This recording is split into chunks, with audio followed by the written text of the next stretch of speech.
नमस्कार विद्यार्थी मित्रांनो. तर आपण मॅथ्स 1 चं जे काय वर्ग समीकरण आहे, मॅथ्स 1 चा जो चॅप्टर नंबर 2 क्वाड्रॅटिक इक्वेशन याच्यामध्ये बोर्डाला आलेले 1 मार्काचे जे काही क्वेश्चन आहेत ते बघतोय. त्याच्यामध्ये एमसीक्यू मध्ये जर बघितलं तर कशा प्रकारे आपल्याला क्वेश्चन येतात. तर आपण याच्या आधीच्या व्हिडिओ मध्ये पण बघितलं की क्वाड्रॅटिक इक्वेशन याच्यावरती कशा प्रकारे 1 मार्काचे क्वेश्चन विचारतात. आता याच्यामध्ये बघा कशा प्रकारे विचारला आहे. हा जुलै 2019 व मार्च 2023 ला हा क्वेश्चन आलेला आहे. म्हणजे 2 वेळेस हा क्वेश्चन रिपीट झालेला आहे. याच्यामध्ये बघा out of the following equation which one is not a quadratic equation. हे लक्षात ठेवायचं. क्वेश्चन वाचायचा नक्की काय दिले आणि काय नाही. एमसीक्यू मध्ये जर क्वेश्चन नाही तुम्ही नीट वाचला तर तुमचं रॉंग म्हणजे आता होऊ शकतं. कारण याच्यामध्ये काही क्वेश्चन असे पण विचारले जातात की ते वर्गीय समीकरण कोणते आहे. आता इथं काय विचारले की ते वर्ग खालीलपैकी कोणते वर्ग समीकरण नाही ते ठरवा असं विचारलंय. म्हणजे उलट विचारलंय. त्यामुळे क्वेश्चन रीड करायचा. विद्यार्थ्यांनी हे काळजी घ्यायची की क्वेश्चन रीड केल्यानंतरच ऑप्शन चूज करायचा त्यानंतर. तर याच्यामध्ये बघा आता काय सांगितले की कोणते नाही इक्वेशन ते आपल्याला बघायचं. तर याच्यामध्ये सगळ्यात महत्त्वाचं जे आहे तर जे काय इंडेक्स हायेस्ट इंडेक्स 2 आला पाहिजे. बरोबर. हायेस्ट इंडेक्स याचं जे काय हे 2 पाहिजे. म्हणजे काय जर तुम्ही बघितलं की चलाचा सर्वात मोठा घातांक हा 2 असेल तर ते काय क्वाड्रॅटिक इक्वेशन होते. त्यामध्ये रूल्स आहे. तर ते लक्षात ठेवायचं की इंडेक्स 2 मग समजा इंडेक्स 3 आला तर ते क्वाड्रॅटिक इक्वेशन नसतं किंवा 1 आला तर क्वाड्रॅटिक इक्वेशन नसतं. मग 3 4 5 कोणतंही जे काही इंडेक्स तुम्हाला आलं तर ते क्वाड्रॅटिक इक्वेशन नाही. क्वाड्री म्हणजे 2 हे लक्षात ठेवायचं. त्यामुळं त्याचं इंडेक्स हायेस्ट 2 आला पाहिजे जे काही दिलेलं आहे. आता बघा मग त्याच्यामध्ये हे तुम्हाला जे ऑप्शन दिले त्याच्यामध्ये चेक करायचे किंवा सॉल्व्ह करायचे. हे तुम्हाला कमीत कमी वेळेमध्ये सॉल्व्ह करायचे.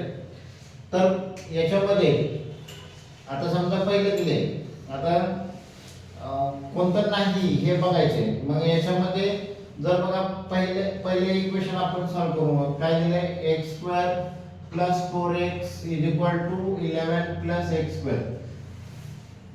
तर या ठिकाणी लक्षात घ्यायचं की इकडे प्लस आहे, इकडे गेल्यानंतर काय होणार मायनस होणार. म्हणजे x² - x² + 4x = 11. मग आता प्लस मायनस मायनस म्हणजे हे इकडे झालं. मग 4x = 11. पण याचं जर इंडेक्स बघितलं तर 1च आहे. म्हणजे हे नाही. म्हणजे लक्षात घ्या. म्हणजे तुमचं उत्तर हे आहे पहिलं. बघा पहिलंच सॉल्व्ह केलं तर त्याच्यामध्ये इंडेक्स किती इथं नाही म्हणजे 1 असतो. तर इंडेक्स काय आला पाहिजे 2 आला पाहिजे. तर ते क्वाड्रॅटिक इक्वेशन म्हणजे पहिलंच हे जे काय आन्सर आहे ए. कारण तिथं विचारले खालीलपैकी कोणते समीकरण वर्ग समीकरण नाही ते ठरवा. बघा which one is not a quadratic equation. म्हणजे क्वाड्रॅटिक इक्वेशन नाही. क्वाड्रॅटिक इक्वेशन आहे का ते त्याचा हायेस्ट इंडेक्स 2 आला पाहिजे. ओके. म्हणजे जो चलाचा घातांक आहे म्हणजे जो मोठा घातांक आहे हा 2 आला पाहिजे. आता समजा दुसरे आपण जे काही एक्झाम्पल दिलेले आहे त्याचे बघू. बघा इथं बघा काय दिलंय x² = 4x दिले. मग x² हा 4x इकडे आणलं तर -4x = 0. समजा पण याचं काय हायेस्ट 2 म्हणून ते क्वाड्रॅटिक इक्वेशन आहे. याच्यामध्ये पण हायेस्ट काय दिलंय 2. आता याचं दिलंय याचं जर इक्वेशन हे केलं तर हे प्लस इकडे मायनस मायनस मायनस प्लस होईल. म्हणजे याचा हायेस्ट इंडेक्स 2 राहतोय. म्हणजे हे BCD हे क्वाड्रॅटिक इक्वेशन आहे आणि पहिलंच नाही.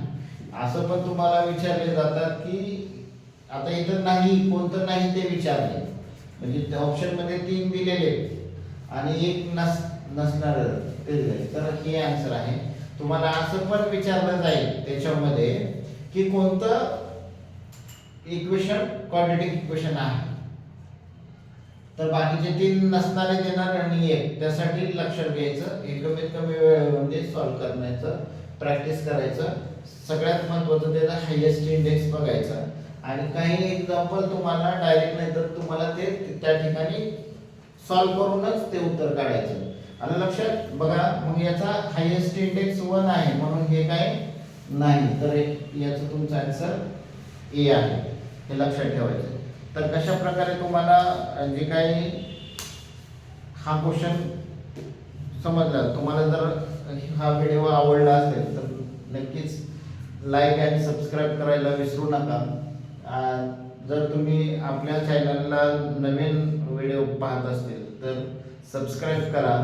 आणि तुम्हाला जे काही नवनवीन व्हिडिओ आहे की बोर्डाला कशा प्रकारे विचारले जातात आणि मुलांना कशा प्रकारे, म्हणजे आता याच्यामध्ये काही मुलं क्वेश्चन न वाचता ते आन्सर टिक करतात, तर कशा प्रकारे म्हणजे या ठिकाणी वर्ग समीकरण नाही ते ठेवा. म्हणजे असे पण वेगवेगळे मुलांना फसवण्यासारखे क्वेश्चन येतात. त्यासाठी प्रश्न हा वाचलाच पाहिजे. तो क्वेश्चन दिलेला आहे हा पूर्ण रीड करूनच तुम्ही आन्सर त्या ठिकाणी करायचं. ओके, धन्यवाद.